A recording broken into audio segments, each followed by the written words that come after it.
Kata Tuan Syekh, burung itu lahir 2 kali, maka manusia pun akan terlahir 2 kali. Kedua kalinya itulah yang disebut talqin. La ikraha fid din, qad tabayyana rusydu minal ghayy, faman yakfur bit-taghut wa yu'min billah faqad istamsaka bil urwatil wuthqa lam fisama. Tidak ada paksaan di dalam agama. Apa itu din? Al-Islam wal iman wal ihsan. Dinul kamil, al-yawma akmaltu lakum dinakum. Hari ini, hari Hujjatul Wada, Allah berfirman, aku telah sempurnakan bagi kamu semua, bagi diri Muhammad dan semua umat ini. Apa yang telah disempurnakan? Agamamu. Kesempurnaan agama ini Islam, syariat, iman, barakat, ihsan, hakikat. Itu yang disebut sempurna. Tidak ada paksaan di dalam agama. Tapi kalau Anda sudah masuk dalam agama Islam, iman, ihsan, mau tidak mau Anda harus tunduk.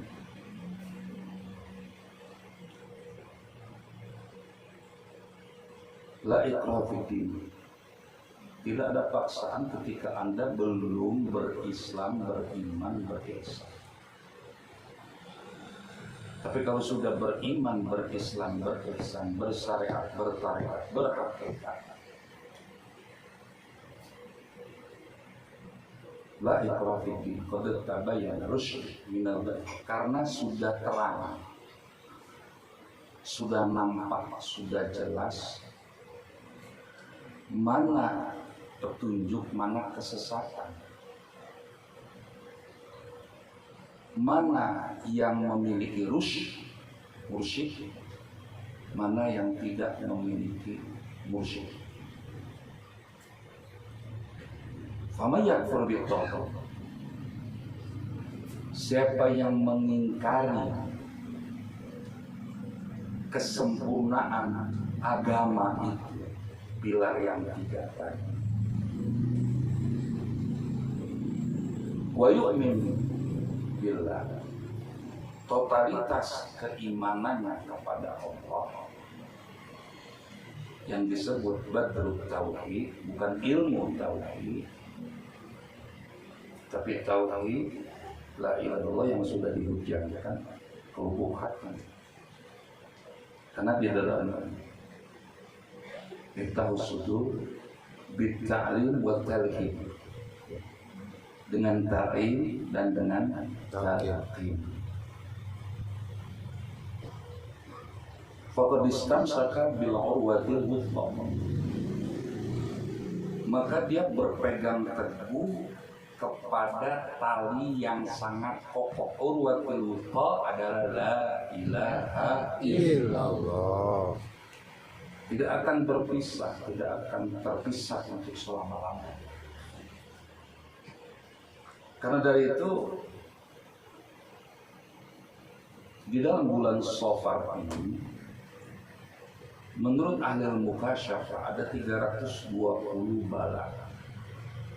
Inna arsalna alaihim rihan sarsaran fi yaumin nahsin mustamir. Sesungguhnya kami Allah menurunkan angin bencana yang sangat dahsyat pada hari naas yang berkesinambungan. Hari naas yang berkesinambungan itu hari terakhir di bulan Safar, hari Rabu. Dalam hadis hasan dari Abi Hurairah, ma min qaumin yajtami'u yusalluna fi akhir Safar min al-arbi'ah illa najahu minal kawarith. Hadisnya hasan. Tidaklah satu kaum berkumpul lalu melaksanakan sholat di hari Rebo terakhir di bulan Safar, melainkan Allah selamatkan dari kawarith, yaitu al-balaya, segala macam bencana musibah yang datang di akhir bulan Rebo bulan Safar. Bahkan ada yang mengatakan 820. Maka maklumat pengersa guru agung, kita dianjurkan untuk sholat sunat dafil bala. Bisa 4 rakaat 1 salam atau 2 rakaat 2 kali salam. Yang dibaca surat Inna A'tainakal Kautsar 11 kali, Al-Ikhlas 5 kali, Al-Falaq dan Nas sekali-sekali. Sebenarnya yang namanya bala atau bencana itu sudah wataknya dunia, udah karakternya dunia. Dunia darul bala. Dunia ini tempatnya bala, tempatnya cobaan. Laqad khalaqnal insana fi kabad. Kami menciptakan manusia itu dalam susah payah. Mereka menepi jalan dengan susah payah. Jadi dunia ini adalah tempatnya bala, tempatnya cobaan. Jadi ketika tidak ada ombak, kelihatan tenang-tenang saja, tidak ada cobaan, tidak ada ujian, itu semua bonus dari Allah. Maka jangan berharap kita mendapatkan bonus. Ahasiban nas an yutraku ayyaqulu amanna wa hum la yuftanun. Apakah manusia mengira dibiarkan begitu saja oleh Allah, cukup mengatakan kami beriman, kami sudah ibadah, kami sudah sholat, wa hum la yuftanun. Padahal mereka belum dicoba, belum diuji, belum diterpa. Maka sungguh benar-benar Allah tahu mana yang iman sebenarnya, mana yang iman imitasi. Nah, bala dan cobaan itu terus datang. Inilah watak takut. Makanya di ayat tadi dikatakan wala nabluwan wa nabluwan. Fi'ilnya fi'il mudhari yang menunjukkan alif terus menerus. Lamnya lam taukid, nunnya nun taukid. Sungguh benar-benar selalu kamu mendapat ujian.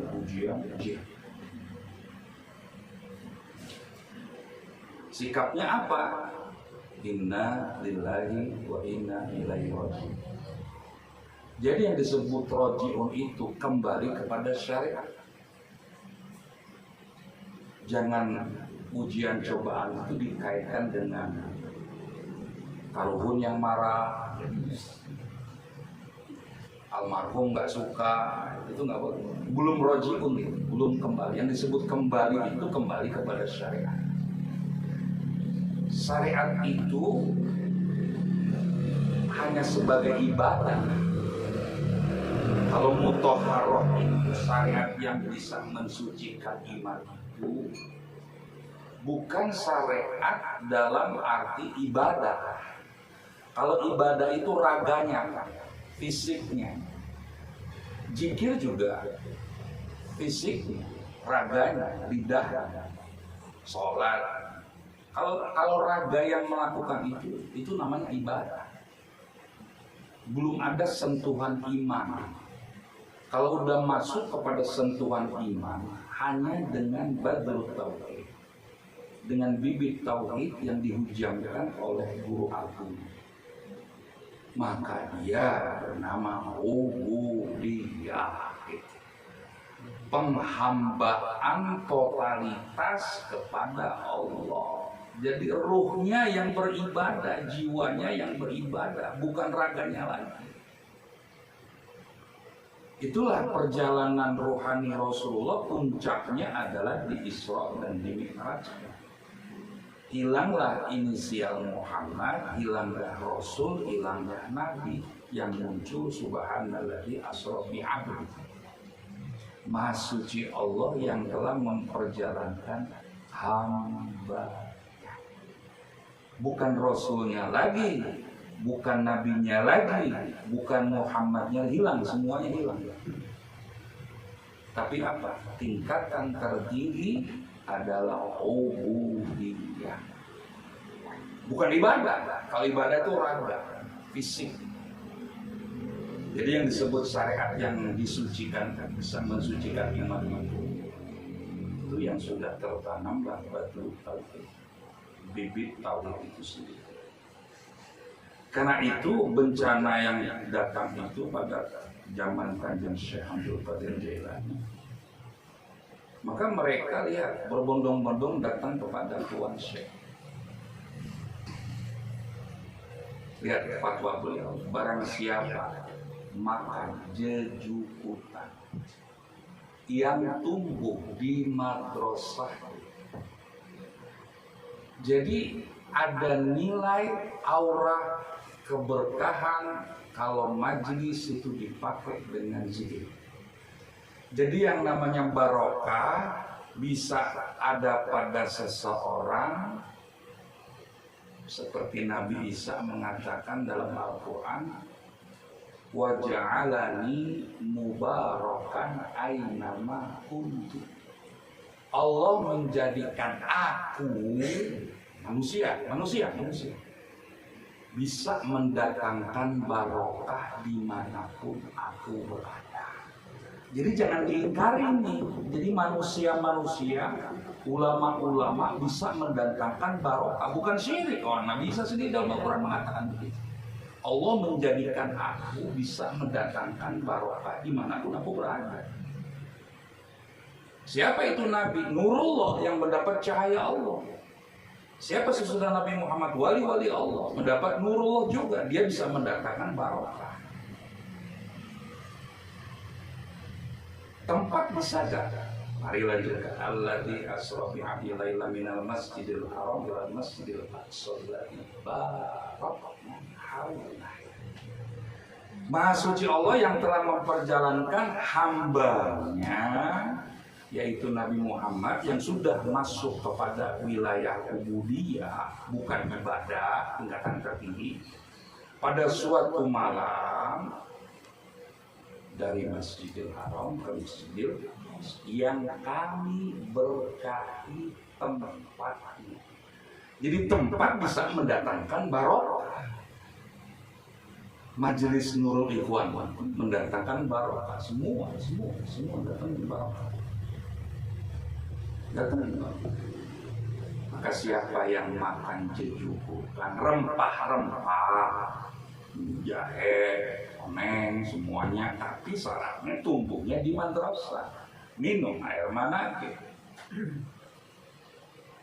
Dan ahli hikmah itu pernah mencoba air manakib ini diminumkan kepada atau dicipratkan kepada tempat-tempat itu. Dahsyat khasiatnya itu sendiri. Jadi benda-benda itu bisa mendatangkan, tempat-tempat itu mendatangkan barokah. Air, tumbuh-tumbuhan yang tumbuh di madrasah. Jadi semua yang tumbuh di madrasah itu mendatangkan barokah. Karena itu habis, maka beliau mengatakan siapa yang minum air madrasah, air lagi, maka izin Allah mensembuhkan dia. Pesan moralnya adalah jejukutan itu adalah zikir jahat. Ya, pesan moralnya yang disebut jejukutan itu kan sesuatu yang bisa dihitung. Sesuatu yang bisa dihitung itulah zikir jahat. Perbanyaklah zikir itu sendiri. Semua kesana. Adapun air nggak bisa dihitung. Itulah zikir bala dan bencana itu. Jadi syariat itu akan mentah hanya jadi ibadah, belum bisa jadi ubudiyah selama di dalamnya tidak ditanamkan betul tauhid itu sendiri. Itulah makna dari zikir jahar, adalah burung yang terbang dua sayap itulah zikir jahar dan zikir khafi. maka kita bersyukurlah, berpegang teguhlah kepada Abah sebagai guru musik. Apa sih hasilnya? Sesuatu itu akan jadi ringan, nggak ada sesuatu yang berat. Kenapa? Karena kita punya guru. Ya. Dalam manqobah bulan Muharram kan sudah dijelaskan. Ada dalam genggaman guru mursyid semua ruh. Maka semua ibadah itu akan menjadi ubudiyah, dan ubudiyah itu ringan dilakukannya, tidak ada rasa berat dan rasa jenuh, karena disitulah fungsi daripada guru mursyid. Bahkan saya pernah berseteru kepada salah seorang saudara, kurang lebih Ustaz ya, 10 tahun. Berseterunya sampai 10 tahun. Bayangin 10 tahun. Sehingga saya dengan istri bicara, siapa duluan yang mati ya? Kita apa dia ya? Kalau dia yang mati kita datang bagaimana? Sampai ke situ, karena udah 10 tahun berseteru. Dengan izin Allah, kudrah Allah, disinilah guru musik yang berfungsi. Karena apa? Dia ikhwan, saya ikhwan, berseteru. Dia ikhwan, saya ikhwan, berseteru. Nah, roh kita, roh dia, roh saya ini ada dalam genggaman guru. Nah, gurulah yang mempersatukannya kembali. Lalu saya dipertemukan, dia minta maaf, saya pun minta maaf, sampai saya akur kembali.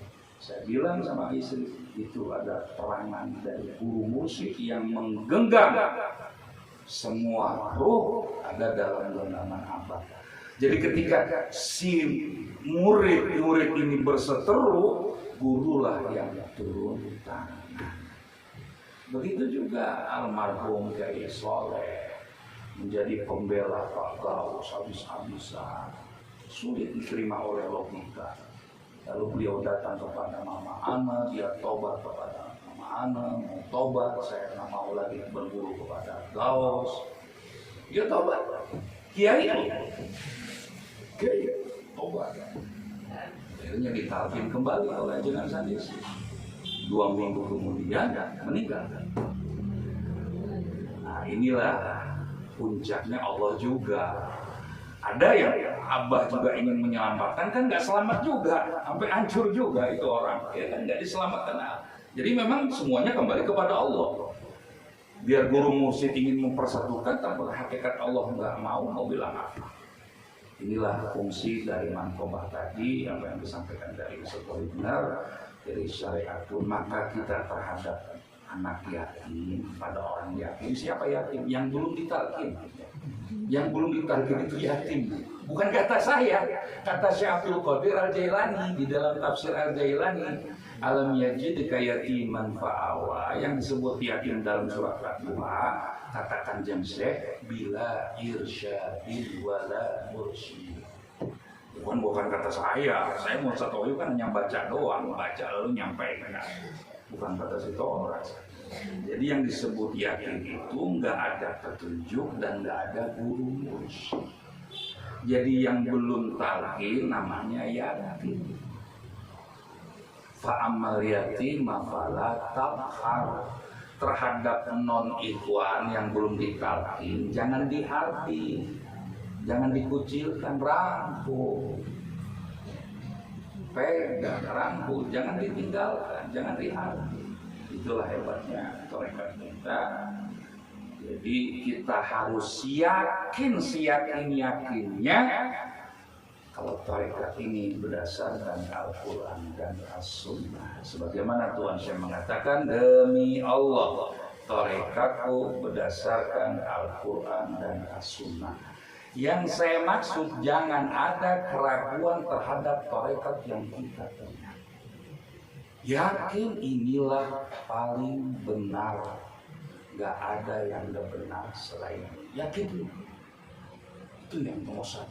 Cuma jangan kita merasa bangga dengan kekuatan zikir kita. Ada kata zikirnya loh, ngerti gak? Saya nggak perlu yang lain, cukup dengan zikir saja juga udah selesai semuanya. Datanya orang itu kena juga. Kenapa? Bukan karena zikirnya, zikir akunya. Ini dari yang tadi Ustaz Fahim bilang ujubnya itu. Ada salah satu mubalik zaman dulu, ya, saya nggak usah sebut namanya, terkenal lah. Pengersaan sudah bilang, ambil ini hizibnya, zaman. Nggak perlu, cukup dengan la ilaha illallah zikir dari Abah, maka semuanya akan hancur dengan sendirinya. Enggak tahunya dia kena santet. Kenapa bisa begitu? Bukan karena zikirnya, zikir akunya, zikirku. Karena zikirku, karena khotamanku, karena manakibanku, aku yakin nggak ada satupun yang bisa melawan aku. Nah, akunya itu yang tadi Ustaz dia bilang. Bukan karena ininya, bukan. Zikir udah hebat. Allahumma inna duha uka, baha uka. Duha ini duhamu, aku bisa dua kan Allah yang membuat aku duha, bukan aku. Nah, kenapa itu bisa kena? Bukan kalau la ilaha illallah isni, faman dakhala isni faqad aminas. La ilaha illallah itu bentengnya Allah, siapa yang masuk ke dalamnya dia aman. Kok nggak aman? Karena akunya terbesit di dalam dirinya, zikirku, khotamanku, manakibanku, itulah yang disebut ujub. Maka dia bakal kena. Itu ya bayangin. Maka kita keagungan dan kemuliaan sebagai ikhwan harus dipertahankan. Jangan pernah ragu kita mulia dan agung karena di dalam diri kita tidak terhujam kalimat la ilaha illallah dan ismullah. Itulah yang dikatakan wa ala istaqamu ala tariqah la asqainahum ma'an qadar. Kalau ibu istiqomah mudawamah terus enggak pernah lepas dari yang zikir terutama manakib terus, pasti Allah akan melimpah ruakan air kehidupan. Wallahu a'lam bishawab.